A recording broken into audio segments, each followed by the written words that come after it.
Dear students, once again welcome back to Devesh International School online teaching. As you know, our chapter number 7 is still going on. Today we will finish the chapter, and as you know, before this one, some topics already we have discussed, and now today we are going to discuss one more important point. Okay, the name of the topic is migration. So students, okay, I know with the name of this, okay, with the name of this migration, you are knowing something. तो student, जैसा कि मैं आपको बता दूं, ये जो word है ये ऑलरेडी आपने आपकी जो एसएस की टेक्स्ट बुक है, ओके, सोशल साइंस, आपने उसमें ऑलरेडी ये चीज को आपने पढ़ा हुआ है. तो स्टूडेंट, वहां पे जो चीजें हमने डिस्कस की थी, जो भी आपने चीजें पढ़ी हुई है, same as it is here also we are going to discuss the same thing. तो स्टूडेंट्स, आई होप अभी तक हमने जितने सारे टॉपिक्स हमने कवर किए हैं वो आपको बहुत अच्छे समझ में आ गए होंगे. और अगर वो सारे वीडियोस को आपको फिर से देखना हो तो आप okay same as it is okay अपने यूट्यूब चैनल पे जाके आप वहां पे सर्च करके देख सकते हो. ओके, तो आप जब यूट्यूब चैनल खोलोगे तो वहां पे जो प्लेलिस्ट है, ओके, प्लेलिस्ट में आप सारे वीडियोस आपको वहां पे मिल जाएंगे. ओके, सारे वीडियोस हमने वहां पे चैप्टर वाइज अरेंज किए हैं. तो अगर आपको रिवीजन भी करना है वहां से, तो आप वहां से एक बार फिर से रिवीजन कर सकते हो. जैसे कि ये चैप्टर नंबर 7 है, तो चैप्टर नंबर 7 के जितने भी पार्ट्स अभी तक हमने ऑलरेडी स्टडी किए हैं, first, second, third, fourth, whatever, ये सारे पार्ट्स आपको वीडियो में एक साथ वहां पे ओके सारे टॉपिक्स आपको एक एक करके वहां पे ओके सब मिल जाएंगे. आपको ढूंढना नहीं पड़ेगा, प्लेलिस्ट में जाके आप वीडियो को देख सकते हैं. So students, now today we will discuss about migration. तो जैसा कि आपको पता है कि हमारा जो चैप्टर है conservation of plant and animal, so now अब हम चैप्टर में आ गए हैं the ending part. Okay, the most important, इसके पहले तक के जो भी पॉइंट थे वो हमने ऑलरेडी इसको फिनिश कर दिया. ओके, तो आज हम बात करेंगे माइग्रेशन की. तो स्टूडेंट, ये चैप्टर में हमने बहुत सारी चीजों का डिस्कशन किया था, तो आज वहीं पे एक और मोस्ट इम्पोर्टेंट पॉइंट है माइग्रेशन. तो स्टूडेंट, अगर मैं आपको पूछूं ये वर्ड माइग्रेशन, तो ये वर्ड जो है माइग्रेशन, इसको सुन के आपको क्या समझ में आता है? तो जैसे कि आप अभी क्वेश्चन ऐसा पूछो कि बोले सर ऐसे सर हमने ये पढ़ा हुआ है, तो क्या साइंस में भी इसका मीनिंग सेम होता है? तो स्टूडेंट, मैं आपको बता दूं, दोनों में ज्यादा कोई डिफरेंस नहीं है. एसएस में आपने जो भी चीजें पढ़ी हुई है माइग्रेशन के रिलेटेड, यहाँ पे भी हम उसी चीज की ओके उसी चीज का डिस्कशन करने वाले हैं. देखो, तो सबसे पहले स्टूडेंट मैं आपको बता दूं माइग्रेशन का पर्टिकुलर डेफिनेशन क्या होता है. ओके, माइग्रेशन का पर्टिकुलर डेफिनेशन क्या होता है? Migration means travelling from one place to another. Okay, तो स्टूडेंट इसी चीज को हम क्या बोलते हैं? माइग्रेशन. जब हम फॉर एग्जाम्पल अगर मैं आपको हम अपनी बात करें, ओके स्टूडेंट्स, जैसे कि नाउअडेज अभी हम कहाँ रहते हैं? अहमदाबाद में. But for example after some days और आफ्टर सम मंथ, अगर हम अहमदाबाद को छोड़ के किसी और सिटी में जाके सेटल्ड हो जाते हैं, दैट मीन्स हमने क्या किया? हमने माइग्रेशन किया. ओके, माइग्रेशन कैसे? पहले हम कहाँ रहते थे? पहले हम रहते थे अहमदाबाद में. अब हम अहमदाबाद से माइग्रेट होके कहाँ चले गए? Delhi, okay, Bombay, whatever. तो स्टूडेंट्स, आई होप ये आपको समझ में आ गया डेफिनेशन. तो स्टूडेंट, यहाँ पे जैसे कि मैंने आपको माइग्रेशन का डेफिनेशन बताया, तो यहाँ पे हम बात करेंगे माइग्रेशन पर किसके रिलेटेड? बर्ड्स के रिलेटेड, बर्ड्स और एनिमल्स के रिलेटेड. सी, तो migration means travelling from one place to another. Okay, but हम यहाँ पे किसकी बात करें? बर्ड्स की बात करें, तो that means migratory birds. Migratory birds fly to far areas every year during a particular time because of climatic change. अब स्टूडेंट, जैसे कि मैं आपको ये बता दूं, आपने ये ऑलरेडी देखा हुआ है कि जैसे कि कुछ ऐसे प्लेसेस हैं इंडिया में, और फॉर एग्जाम्पल मैं आपको बताऊं, जैसे कि कुछ बर्ड्स हैं जो ओके कोल्ड क्लाइमेट में रहना पसंद करते हैं. ओके, उनको कैसा क्लाइमेट चाहिए? ठंडा वातावरण चाहिए. तो स्टूडेंट, कभी कभी क्या होता है कि वो जहां पे ऑलरेडी होते हैं, जब वहां पे क्लाइमेट चेंज होता है, फॉर एग्जाम्पल वो ओके अमेरिका साइड है, अमेरिका में कुछ बर्ड्स है, वहां पे क्लाइमेट कंडीशन थोड़ी सी चेंज हो रही है, तो स्टूडेंट वहां के बर्ड्स क्या होते हैं, वो अमेरिका से माइग्रेट होके ओके इंडिया या कुछ अदर कंट्रीज में चले जाते हैं। क्यों? क्योंकि वहां पे क्लाइमेट चेंज होता है और जो बर्ड है वो अकॉर्डिंग टू द क्लाइमेट ही अपने आप को स्टेबल कर पाते हैं। क्लियर? सो हम यहाँ पे बात करें माइग्रेटरी बर्ड्स। स्टूडेंट ध्यान रखना, माइग्रेटरी बर्ड्स का मतलब ये होता है वो सारे बर्ड्स जो लॉन्ग डिस्टेंस को ट्रैवल करके किसी और पर्टिकुलर प्लेस पे जाते हैं, और ये हर साल होता है। जैसे कि मैं आपको बताऊं, हमारे गुजरात में एक बर्ड सेंचुरी है, दैट इज कॉल्ड नल सरोवर। आप नल सरोवर में देखने के लिए जाओगे तो वहां बहुत से बर्ड है जो कि अदर कंट्रीज से वहां पे माइग्रेट होके आते हैं। ओके, अदर कंट्रीज से आके वहां पे ओके माइग्रेट होके वहां पे आते हैं। क्लियर? क्योंकि according to the climatic condition उन्हें क्या करना पड़ता है, उन्हें अपने आप को स्टेबल करने के लिए ओके अपने प्लेस को लीव करना पड़ता है, और उसी चीज को हम क्या बोलते हैं, migratory birds. Birds who cover long distance to reach another land are known as migratory birds. Clear students? Okay, I hope ये आपको डेफिनेशन समझ में आ गया होगा। माइग्रेटरी बर्ड मतलब वो सारे बर्ड्स जो लॉन्ग डिस्टेंस ट्रैवल करने के बाद किसी और पर्टिकुलर प्लेस पे पहुंचते हैं, उसी को हम क्या बोलते हैं, माइग्रेटरी बर्ड्स। Clear student? तो यहाँ पे माइग्रेशन के रिलेटेड हमने सारी चीजों को ऑलरेडी डिस्कस कर लिया। तो स्टूडेंट ये हमारी टेक्स्ट बुक का जो टॉपिक था दैट इज 7.10, और इसके बाद जो हम बात करने वाले हैं वो 7.11 की।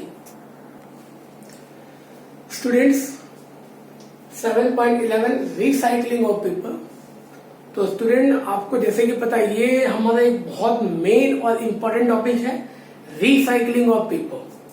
तो स्टूडेंट आपको पता होगा कि ड्यूरिंग द एग्जाम टाइम हम बहुत से पेपर का वेस्टेज भी करते हैं।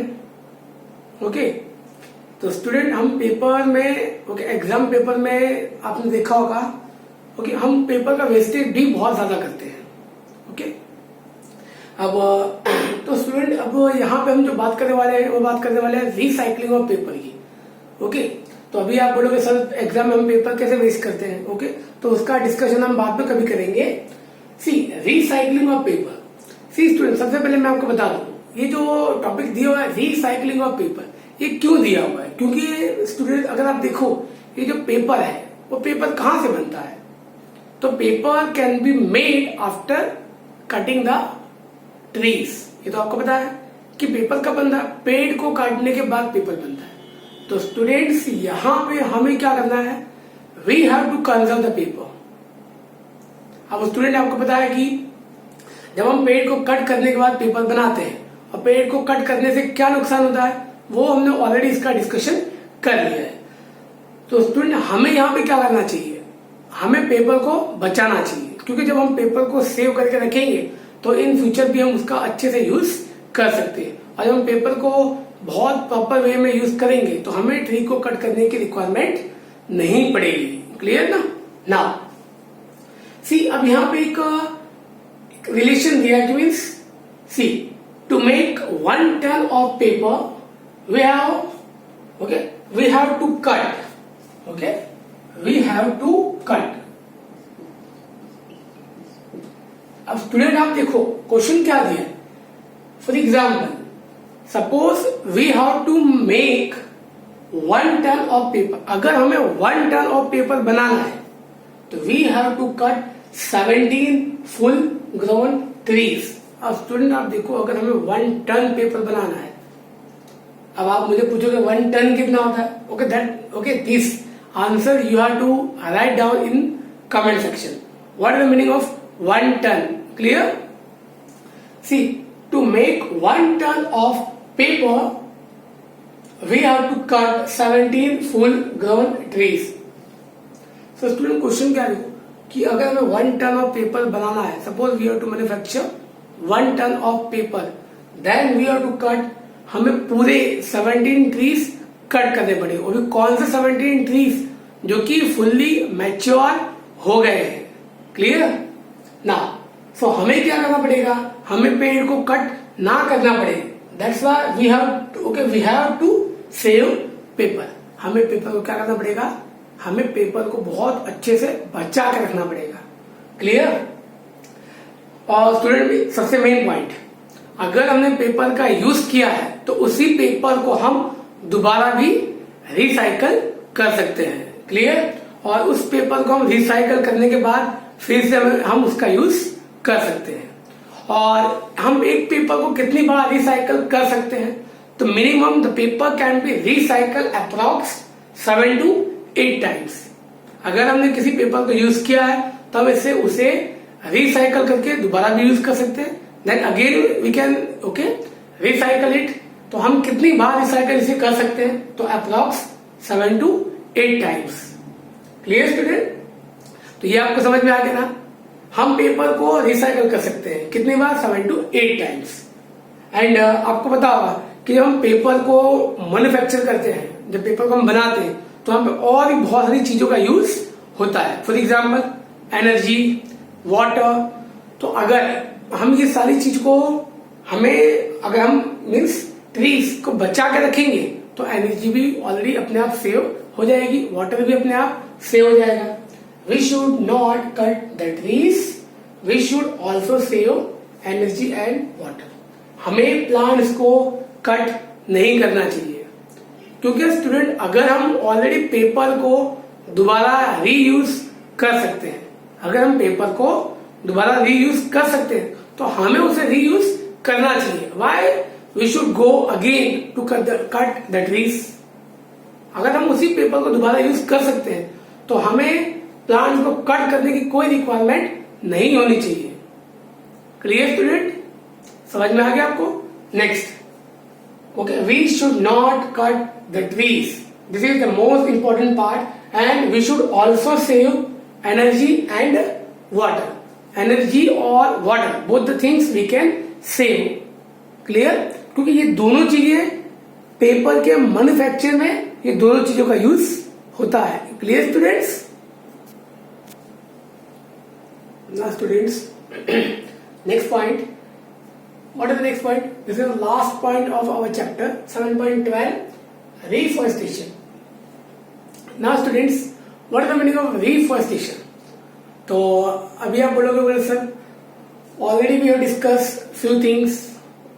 तो स्टूडेंट अभी तक हमने यहाँ पे पढ़ा था, फॉर एग्जाम्पल मैं आपको एक क्वेश्चन पूछता हूं, okay? For example, what is the answer of deforestation? See question सुनने ध्यान से, what is the answer of deforestation? अगर हमें डिफॉरेस्टेशन की प्रॉब्लम को सॉल्व आउट करना है, suppose we want to solve out the problem of deforestation, then what we have to do? The answer is reforestation. अब आपको समझ में आ गया होगा स्टूडेंट इसका मीनिंग क्या होता है। डिफॉरेस्टेशन का मतलब होता है पेड़ को या तो प्लांट्स को कट करना, और रिफॉरेस्टेशन का मतलब क्या होता है? To plant new trees. Clear? जो भी प्लांट ऑलरेडी डेड हो गए हैं या तो ड्राई हो गए हैं, उसी प्लेस पे कुछ न्यू प्लांट्स को ग्रो करना, that is called reforestation. Clear? Now see, reforestation means planting new trees. समझ में आ गया student? Reforestation means planting of new trees. Clear? The planted trees should generally be of the same species which were found in that forest. अब student ये हम जो plant को वहां पे फिर से जो प्लांट को लगा रहे हैं वो प्लांट कौन से होने चाहिए? वो प्लांट जो कि उसकी जो वेराइटी है वो ऑलरेडी वो प्लांट में अवेलेबल होनी चाहिए। मीन्स वो प्लांट की वेराइटी ऑलरेडी फॉरेस्ट में अवेलेबल होनी चाहिए, मतलब same species, okay, means same type का प्लांट होना चाहिए। The planted tree should be generally be of the same type, okay, same type का प्लांट होना चाहिए which were found in that forest. Reforestation can take place naturally also.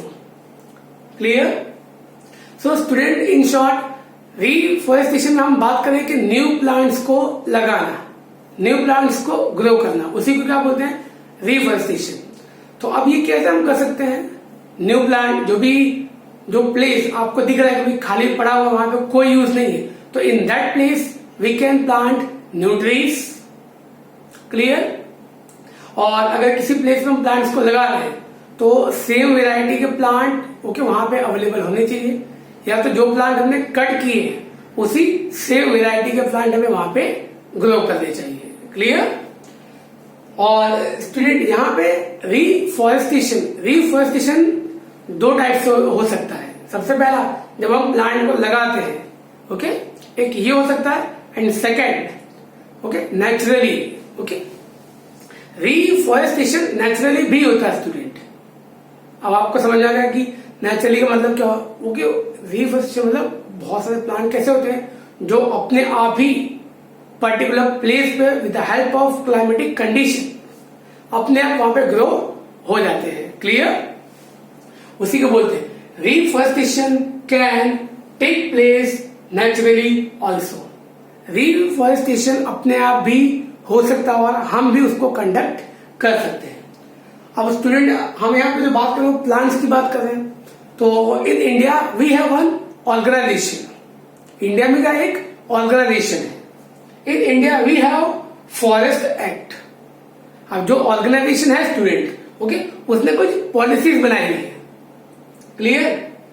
जैसे कि मैं आपको अगर बताऊं तो जैसे कि फॉरेस्ट डिपार्टमेंट है, ओके, तो उन्होंने कुछ पॉलिसी बनाई है किसके रिगार्डिंग, फॉरेस्ट के रिगार्डिंग, फॉरेस्ट एक्ट, क्लियर। और फॉरेस्ट एक्ट में कुछ रूल्स एंड रेगुलेशंस है कि अगर इफ समबडी फाउंड, अगर कोई बंदा मिलता है जो पेड़ को कट कर रहा है, तो क्या पनिशमेंट हम उसे प्रोवाइड कर सकते हैं, क्लियर।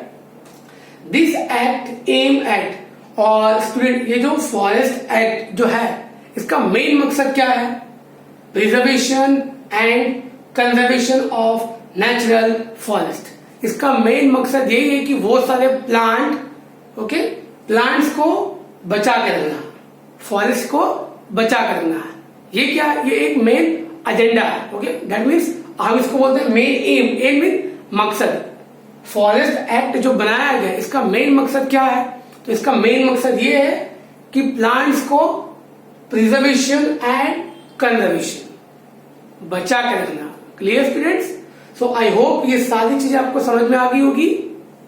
स्टूडेंट टॉपिक बहुत इजी था। रिफॉरेस्टेशन मीनिंग क्या होता है, न्यू प्लांट्स को लगाना, और न्यू प्लांट्स को जो हम ग्रो कर रहे हैं वो कौन से, सेम वेराइटी की होनी चाहिए, जो हमने कट की है सेम एज इट इज वही टाइप की होनी चाहिए। और रिफॉरेस्टेशन अपने आप भी, ओके स्टूडेंट्स, पॉसिबल होता है। जब बारिश आती है तो बहुत से प्लांट अपने आप वहां पे ग्रो हो जाते हैं with help of proper climatic condition, clear. और इंडिया में हमने एक फॉरेस्ट एक्ट बनाया है जिसमें कुछ रूल्स एंड रेगुलेशंस हैं जिसके रिगार्डिंग हम प्लांट्स को प्रोटेक्ट करके रखते हैं। सो स्टूडेंट्स आई होप ये सारी चीजें आपको समझ में आ गई होगी। और स्टूडेंट्स ये सारी चीजें आपको, ओके, एक बार फिर से यहाँ पे हमारा चैप्टर खत्म हो गया है। इसके बाद आपको क्या करना है, सारी जो वीडियो हमने ऑलरेडी बनाई है सारी आपको, ओके, यूट्यूब में प्लेलिस्ट में जब आप चैनल को ओपन करोगे तो प्लेलिस्ट में जाके आपको सारे वीडियो, ये चैप्टर के सारे वीडियो जितने भी अभी तक हमने कंडक्ट किए, ये सारे वहां पे आपको मिल जाएंगे। तो अगर वहां से आपको रिवीजन करना तो भी सारी चीजों को आप अच्छे से रिवाइज कर सकते हो, क्लियर स्टूडेंट्स। जय स्टूडेंट्स।